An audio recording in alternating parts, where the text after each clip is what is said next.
मानता। गुलाम सर्वर इस बात का पक्षधर है कि चाहे कोई भी हो, किसी भी धर्म मजहब का हो, वो जब भी कोई काम करे तो जो मुल्क का कानून है। देखिए, ये कोई पहली घटना भारत में नहीं घटी है जिसको आप लोग मुद्दा बना रहे हैं। हमेशा जब कोई घटना घटती है तो उसका पास्ट, प्रेजेंट और फ्यूचर तीनों चीजें देखना चाहिए। कोई भी बुद्धिजीवी समाज सेवी का ये कर्तव्य बनता है कि वो, ठीक है, पॉपुलर होने के लिए जिस तरह से वो बाबा गए दुकान पर, वैसे ही जो लोग विरोध भी कर रहे हैं वो भी पॉपुलर होने के लिए कर रहे हैं। ये भी सुन लीजिए बात।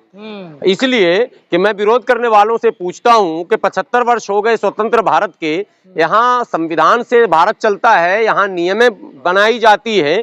आप मीट शॉप खोलते हैं, आपने लाइसेंस क्यों नहीं लिया? आपने परमिशन क्यों नहीं लिया? आपने जो लीगल तरीके हैं उसके चलाने के, उस पर आपने कभी बहस क्यों नहीं की?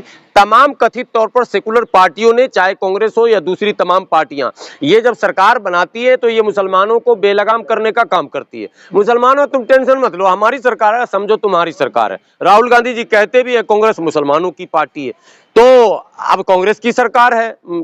गहलोत जी 5 साल रहे, इससे पहले भी कांग्रेस को मौका मिला था। तो ये बेलगाम छोड़ देते हैं। लाइसेंस नहीं है, तौर तरीका नहीं है, सिस्टम नहीं है। देखिए, बातें इंसाफ की होनी चाहिए। चावल दाल बनाएंगे घर होटल के अंदर, कभी आपने चावल होटल से बाहर पकाते देखा क्या? नहीं। लेकिन कबाब भूनेंगे होटल के बाहर, क्या तरीका भाई? आपको कुछ तरीका तो बनाना पड़ेगा। भारत में हम हैं, ठीक कहा आचार्य जी ने कि भाई कराची में नहीं है। ये हमें भी सोचना पड़ेगा कि हम भारत में हैं, जहां बड़ी तादाद में हमारे ऐसे भी हिंदू भाई रहते हैं जो वेजिटेरियन है, वैष्णव है।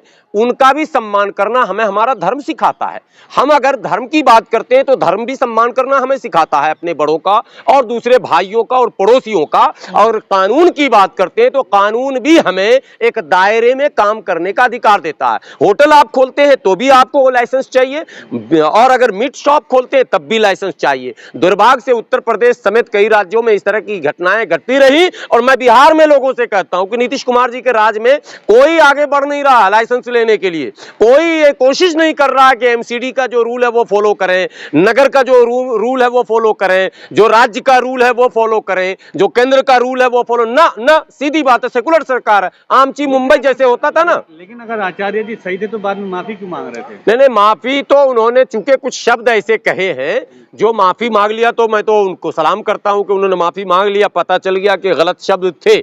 लेकिन विरोध अगर होता है तो गुलाम सरवर इस विरोध को गलत नहीं मानता। गुलाम सरवर इस बात का पक्षधर है कि चाहे कोई भी हो, किसी भी धर्म मजहब का हो, वो जब भी कोई काम करे तो जो मुल्क का कानून है, जो स्टेट का रूल है, उसको हर हाल में फॉलो करे, उसको हर हाल में माने। यदि मेरे पास लाइसेंस है, कानूनी दुकान है, तो आचार्य जी किस खेत के मूली हैं?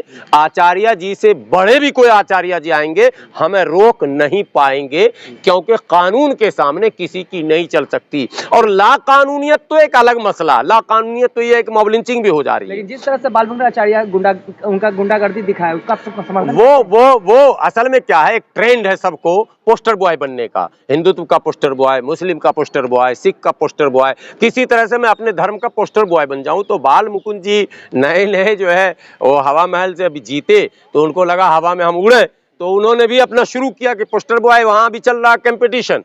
एक बेचारे बाबा बालकनाथ जी हैं, इधर बाल मुकुंद जी हैं, तो तुम बड़ा संत या हम बड़ा संत, तू बड़ा हिंदू या हम बड़े हिंदू। यही हमारे यहाँ भी कंपटीशन है, तू बड़ा मुस्लिम या हम बड़ा मुस्लिम। और ये बड़ा बनने में हर आदमी एक दूसरे को आरएसएस का एजेंट भी कह रहा। मजे में सुनिए, हमारे यहाँ ये ट्रेंड है। यही ट्रेंड बहुजनों में भी चल गया है, यानी दलितों में भी तू बड़ा दलित नेता या मैं बड़ा दलित नेता, और जो बड़ा बनने की कोशिश किया उसको एजेंट भी बता दिया गया। यही चीज हिंदुओं में भी चल रहा है, यही चीज संतों में भी चल रहा है। अयोध्या के भी एक संत है, आपने सुना होगा, बात बात पे सर काट दूंगा, छुरा मार दूंगा, आगरा तोड़ दूंगा, ताजमहल उठा लूंगा, रोज कुछ ना कुछ उनका चलता रहता।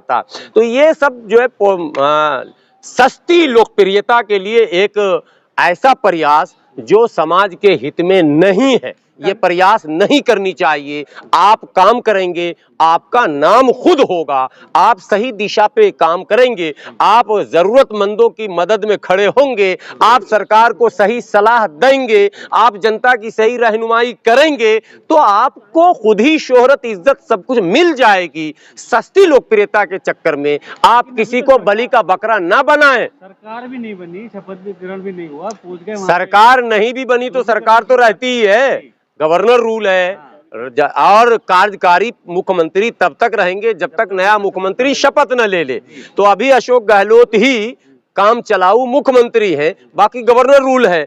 तो इसलिए देखिए, सरकार बनने से पहले मंत्री भी तो उनको बनना था ना, तो बड़ा हिंदू बनेंगे तो बड़ा मंत्रालय मिलेगा। दूसरी घटना भी हुई, आपने देखा होगा करनी सेना का। जी जी जी जी, बहुत दुर्भाग्यपूर्ण घटना है, मैं उससे दुखी हूँ। एकदम शूट आउट जिस तरह का हुआ है वो एकदम फिल्मी स्टाइल में हुआ। मुझे लग रहा है जिस तरह से अतीक की हत्या हुई थी उसी तरह से वहां भी ऑन रोड ये घटना घटी है, जो दुर्भाग्यपूर्ण है और सरकार की विफलता है। निसंदेह जो इंटेलिजेंस है उनको उनका इनपुट रहना चाहिए सरकार के पास। और देखिए, एक उनका पुराना वीडियो भी वायरल हो रहा करनी सेना का, वो कह रहे थे पिछली सरकार से कि आप हमको सुरक्षा प्रदान कीजिए, वो वीडियो भी वायरल हो रहा है, शॉर्ट में कई जगह मैंने देखा। तो कुल मिलाकर देखिए, मैं करनी सेना के क्रियाकलापों से भी खुश नहीं हूं, क्योंकि वो भी सस्ती लोकप्रियता वाला ही मुद्दा उनका भी रहता है। लेकिन भारत के प्रत्येक नागरिक की सुरक्षा सरकार का ये दायित्व है, जिम्मेदारी है नैतिक। तो उनकी सुरक्षा में चूक जो हुई है उसके लिए मैं सरकार को जिम्मेदार मानता हूं और इंटेलिजेंस को जिम्मेदार मानता हूं। लेकिन साथ ही बाल मुकुंद जी से विनती करता हूं, आप काम कीजिए। हवा महल ऐसा विधानसभा है जो आपको पॉपुलर बना देगा। कहा जाता है मुस्लिम बाहुल क्षेत्र है, यदि आप जीते हैं तो क्या कारण है, आप मुसलमान को अपना क्यों नहीं बना सकते, मुसलमान को अपना साथी क्यों नहीं बना सकते, हम अपना समर्थक क्यों नहीं बना सकते। छत्तीसगढ़ में जो है बाबा योगी आदित्यनाथ का मॉडल देखने को मिला, मुसलमानों के दुकानों पे बुलडोजर चलने लगा। देखिए, ये सब कहने की बातें हैं। छत्तीसगढ़ में इससे पहले मॉब लिंचिंग हुई, क्रिश्चियन की भी और मुसलमानों की भी। उसमें वहाँ की सरकार पूरी तरह से फेल हुई, न्याय नहीं दे पाई। और न्याय जब आप नहीं देंगे, वही हाल राजस्थान में भी हुआ था, जब न्याय नहीं देंगे तो अन्याय आप स्वयं आंख बंद करेंगे अन्याय पर, तो सरकार खुद ही वैसी आ जाएगी जो अन्याय करेगी। तो एक होता है प्रत्यक्ष, एक होता है अप्रत्यक्ष। कुल मिलाकर एक्सपेरिमेंट में ये साबित हुआ है कि प्रत्यक्ष अगर अन्याय कर दिया जाए तो शायद भारत में उसे लोकप्रियता मिलती है, जो योगी जी ने किया। और एक्सपेरिमेंट हो चुका है, मुसलमानों पर बुलडोजर चला दो, मदरसा पर बुलडोजर चला दो, मस्जिद पर बुलडोजर चला दो, कब्रिस्तान पर बुलडोजर चला दो। मैं कहता हूं कि लाकानूनियत पर बुलडोजर चला दो, असंवैधानिक कृत्यों पर बुलडोजर चला दो, असंवैधानिक कब्जे पर बुलडोजर चला दो। इसमें हिंदू और मुसलमान कहां से आ गया। अगर कोई भी अवैध निर्माण है, कोई भी अवैध कब्जा है, चाहे वो किसी का भी धर्मस्थल हो या कुछ भी हो, उस पर बुलडोजर चल जाना चाहिए। लेकिन वैध निर्माण और अवैध निर्माण के नाम पर चलना चाहिए, धर्म के नाम पर नहीं चलना चाहिए। लेकिन दुर्भाग्य से हमारे बड़े भाई हैं, हिंदू भाई हैं, उन देश में उनकी बड़ी आबादी है, मैं उन्हें बड़ा भाई कहता हूं। अगर उनको यही अच्छा लगता है कि छोटे भाई का नाम लेकर ही गाली बक्का जाए, तो हम लोग तो बातें सुनने के लिए न्यायालय जा सकते हैं, गुहार लगा सकते हैं, प्रार्थना कर सकते हैं, विनती कर सकते हैं। हम लड़ नहीं सकते और हम अपने नौजवानों को कभी लड़ने की सलाह भी नहीं देते। हमें विश्वास है कि देश में बड़ी आबादी आज भी ऐसी है जिसकी आस्था लोकतंत्र पर है, जिसकी आस्था भाईचारे पर है, जिसकी आस्था प्यार और मोहब्बत पर है। हम ऐसे लोगों की तादाद को बढ़ाने में निरंतर लगे हैं और इंशाअल्लाह वो तादाद बढ़ेगी। और नफरत, जो मुट्ठी भर लोग हैं नफरत फैलाना चाहते हैं, पहले तो वो चुटकी भर थे, अब वो मुट्ठी भर हो गए हैं। मैं चाहता हूं वो मुट्ठी भर ही रहे, वो गमला और कटोरा भर ना हो जाए कि कहीं मामला हाथ से निकल जाए।